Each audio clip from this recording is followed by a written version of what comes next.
السلام علیکم۔ آج بدھ ہے، نومبر کی 8 تاریخ۔ پاکستان میں اس وقت شام کے 7، بھارت میں 7:30، اور یہاں ہمارے اسٹوڈیوز کی گھڑیوں میں صبح کے 9 بج رہے ہیں۔ وائس آف امریکہ واشنگٹن کی اردو سروس سے میں ہوں خالد حمید، خبروں کے ایک بلیٹن کے ساتھ۔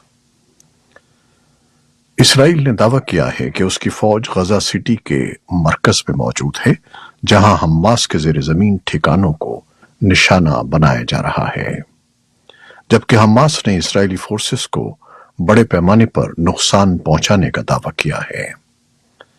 اسرائیلی فوج نے غزہ کی پٹی میں زمینی کارروائی کرتے ہوئے پہلے ہی غزہ سٹی کا محاصرہ کر لیا تھا، جسے حماس کا مرکز تصور کیا جاتا ہے۔ اسرائیل کے وزیر دفاع یوو گیلنٹ نے کہا کہ اسرائیل کا ایک ہی ہدف ہے، اور وہ غزہ میں حماس کے دہشت گردوں، ان کے انفراسٹرکچر، زیر زمین ٹھکانوں اور کمیونیکیشن نظام کو ختم کرنا ہے۔ اسرائیل کی فوج نے بدھ کو کہا کہ اس نے حماس کے ایک سرکردہ ہتھیار بنانے والے رکن کو ہلاک کر دیا ہے، جبکہ اسرائیلی فورسز نے غزہ میں عسکریت پسند گروہ کو نشانہ بنانے کے لیے فضائی اور زمینی حملے کیے ہیں۔ اقوام متحدہ کے ہنگامی صورتحال کے نگراں ادارے کا تخمینہ ہے کہ منگل کو 15,000 افراد محفوظ مقامات کی جانب روانہ ہوئے، جو ایک دن پہلے کی نسبت 3 گنا زیادہ تھے۔ اقوام متحدہ نے کہا کہ منگل کے روز تقریباً 600 غیر ملکی اور دوہری شہریت رکھنے والے غزہ سے رفح کراسنگ عبور کر کے مصر میں داخل ہوئے۔ غزہ میں حماس کے زیر انتظام وزارت صحت کا کہنا ہے کہ اب تک اسرائیلی حملوں میں 10,500 سے زیادہ افراد ہلاک ہو چکے ہیں، جن میں سے 2/3 خواتین اور بچے ہیں۔ امریکی وزیر خارجہ اینٹنی بلنکن اور صنعتی ممالک کے گروپ G7 کے اعلیٰ سفارتکاروں نے بدھ کے روز اسرائیل حماس جنگ کے بارے میں ایک متفقہ موقف کا اعلان کیا اور حماس کی مذمت کی گئی۔ اسرائیل کے اپنے دفاع کی حق کی حمایت اور غزہ کی پٹی میں شہریوں کی مدد کے لیے جنگ میں وقفے کا بھی مطالبہ کیا گیا۔ امریکی وزیر خارجہ نے اسرائیل کو غزہ پر دوبارہ قبضہ کرنے کے خلاف خبردار کیا، لیکن انہوں نے تسلیم کیا کہ فلسطینی علاقے میں حماس کے عسکریت پسندوں کے خلاف اسرائیل کی جنگ کے بعد ایک عبوری دور ضروری ہے۔ ٹوکیو میں گروپ آف 7 کے سربراہی اجلاس کے اختتام پر بدھ کو ایک پریس کانفرنس میں بلنکن نے حماس کو بے دخل کرنے کے لیے اسرائیل کی کوششوں کے لیے امریکی حمایت کا اعادہ کیا، لیکن ساتھ ہی یہ بھی کہا کہ یہ واضح رہے کہ اسرائیل غزہ پر قبضہ نہیں کر سکتا۔ ان کا کہنا تھا کہ حقیقت یہ ہے کہ تنازع کے اختتام پر کچھ عبوری دور کی ضرورت ہو سکتی ہے، لیکن یہ ضروری ہے کہ فلسطینی عوام کی غزہ اور مغربی کنارے میں حکمرانی ہو۔ امریکی وزیر خارجہ نے زور دیا کہ جنگ میں انسانی ہمدردی کے تحت وقفے سے کئی اہم مقاصد جڑے ہیں، جیسے کہ غزہ تک پہنچنے والی امداد کی مقدار میں اضافہ، غیر ملکی شہریوں کی محفوظ واپسی اور اسرائیلی یرغمالیوں کی رہائی کی یقین دہانی۔ وائٹ ہاؤس نے اس بات کا اعادہ کیا کہ صدر جو بائیڈن جنگ ختم ہونے کے بعد غزہ کی پٹی پر اسرائیلی قبضے کی حمایت نہیں کرتے۔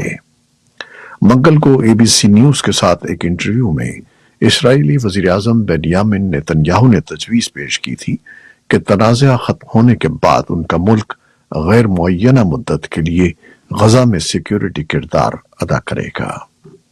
نیتن یاہو کے بیان کے بارے میں ایک سوال پر وائٹ ہاؤس کی قومی سلامتی کونسل کے ترجمان جان کربی نے نامہ نگاروں کو بتایا کہ صدر بائیڈن اس بارے میں بہت واضح نقطہ نظر رکھتے ہیں اور وہ اسرائیلی دفاعی افواج کے غزہ پر دوبارہ قبضے کی حمایت نہیں کرتے۔ ایسے میں جب غزہ پر اسرائیلی بمباری کے نتیجے میں ہزاروں افراد جانیں بچانے اور علاقے سے نکلنے کی کوشش میں ہیں، ڈاکٹر محمد ابو ناموس نے اپنے اہل خانہ کو رفح بارڈر کراسنگ سے مصر بھیجنے اور خود زخمیوں کے علاج کے لیے پیچھے غزہ میں رہنے کا فیصلہ کیا ہے۔ ان کا کہنا تھا کہ خاندان کی موجودگی میں وہ غزہ جیسی غیر محفوظ جگہ پر کام پر توجہ مرکوز نہیں کر سکتے۔ وہاں سے نکل کر ان کے بچے بجلی، پانی اور انٹرنیٹ تک رسائی پر جہاں خوش ہیں، وہیں اپنے والد کو پیچھے چھوڑنے پر دکھی بھی ہیں۔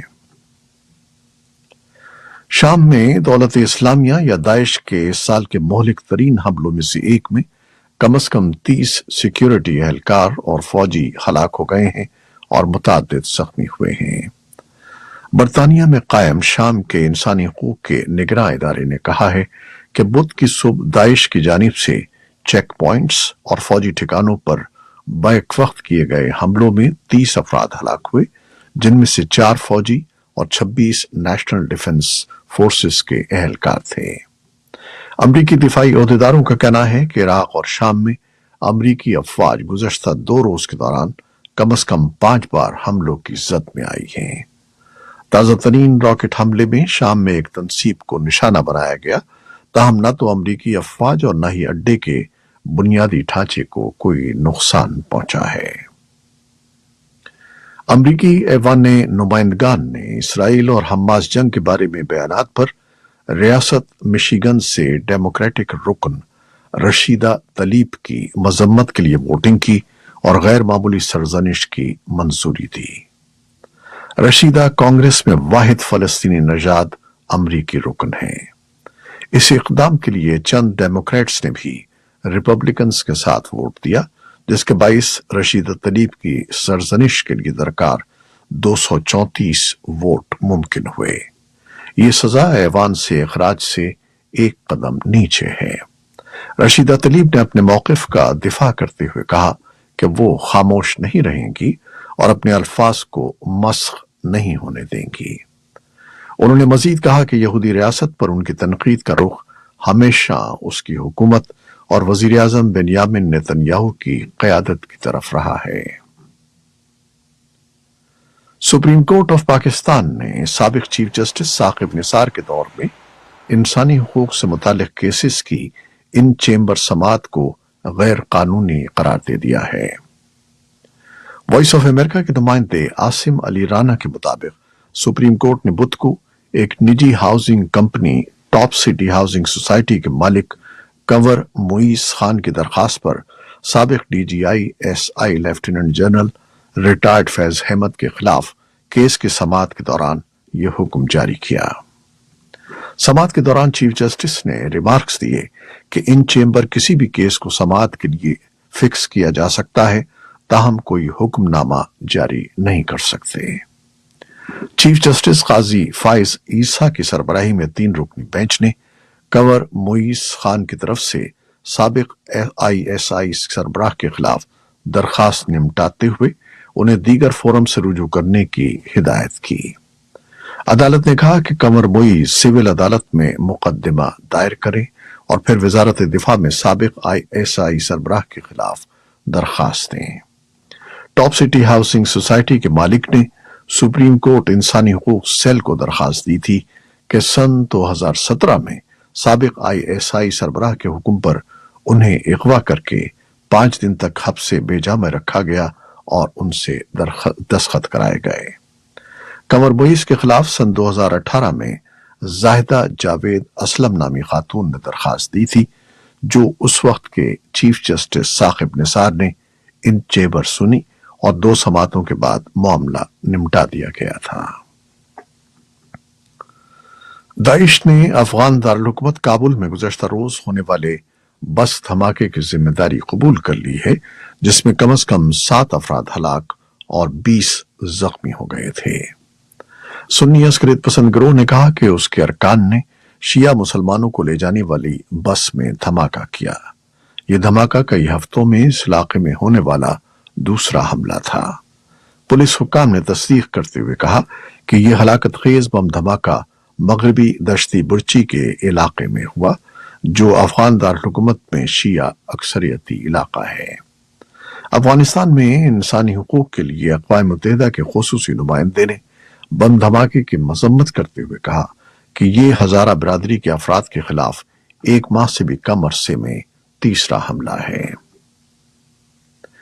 امریکہ کی کچھ ریاستوں میں انتخابات کے دوران منگل کو دارالحکومت واشنگٹن سے متصل ریاست ورجینیا میں ڈیموکریٹک پارٹی نے ریاست کی سینٹ میں اپنی اکثریت برقرار رکھی ہے، بلکہ ریاستی اسمبلی کا کنٹرول بھی ریپبلکن پارٹی سے چھین لیا ہے، جس سے گورنر گلین ینگ کن کو بڑا دھچکا لگا ہے، جو آئندہ سال صدارتی انتخاب کے لیے ورجینیا میں ریپبلکن پارٹی کی مقبولیت میں اضافے کے خواہش مند تھے۔ اسقاط حمل کے حقوق کے تحفظ کے لیے مہم چلانے والے ورجینیا کے ڈیموکریٹس کے لیے یہ ایک بڑی کامیابی تھی، جنہوں نے جنرل اسمبلی کا مکمل کنٹرول حاصل کر لیا ہے۔ ریاست کیلیفورنیا کی ایک وفاقی عدالت نے پیر کو ایک اسکوبا ڈائیونگ بوٹ کے کیپٹن کو سن 2019 میں ان کی کشتی میں لگنے والی آگ سے 34 لوگوں کی ہلاکت پر مجرمانہ غفلت کا مجرم ٹھہرایا ہے۔ یہ امریکہ کی حالیہ تاریخ میں مہلک ترین بحری سانحہ تھا۔ اسکوبا بوٹس غوطہ خاری کے لیے استعمال ہونے والی کشتیوں کو کہتے ہیں۔ جیری بوائلن کو 8 فروری کو سزا سنائی جائے گی، جو 10 سال تک کی قید ہو سکتی ہے۔ انہیں فیصلے کے خلاف اپیل کا حق حاصل ہے۔ ان کے وکیل نے اس پر کسی تبصرے سے انکار کر دیا ہے۔ بنگلہ دیش کی گارمنٹس فیکٹریوں کے کارکنوں کے لیے کم سے کم اجرت میں 56.25% اضافہ کر دیا جائے گا، جو سن 2019 کے بعد سے پہلا اضافہ ہے۔ یہ اعلان جونیئر لیبر منسٹر نے تنخواہوں میں اضافے کے لیے 1 ہفتے کے مظاہروں کے بعد کیا ہے۔ یہ تھی وہ خبریں جو فیس بک لائیو پر ہم نے آپ کے لیے پیش کی۔ ہماری ویب سائٹ، یوٹیوب اور پوڈ کاسٹ پر یہ بلیٹن آپ کے لیے پوسٹ کر دیا جاتا ہے۔ آپ ہمارے بلیٹن کو شیئر کرتے ہیں اور اپنے کمنٹس میں اپنی محبتوں کا اظہار کرتے ہیں، جس کے لیے ہم آپ کے بے حد ممنون ہیں۔ اپنی ان کاوشوں کو جاری رکھیے گا۔ نیوز پروڈیوسر عائزہ عرفان اور نیوز ایڈیٹر ندیم یعقوب کے ساتھ خالد حمید کو اب اجازت دیجیے گا۔ اللہ حافظ۔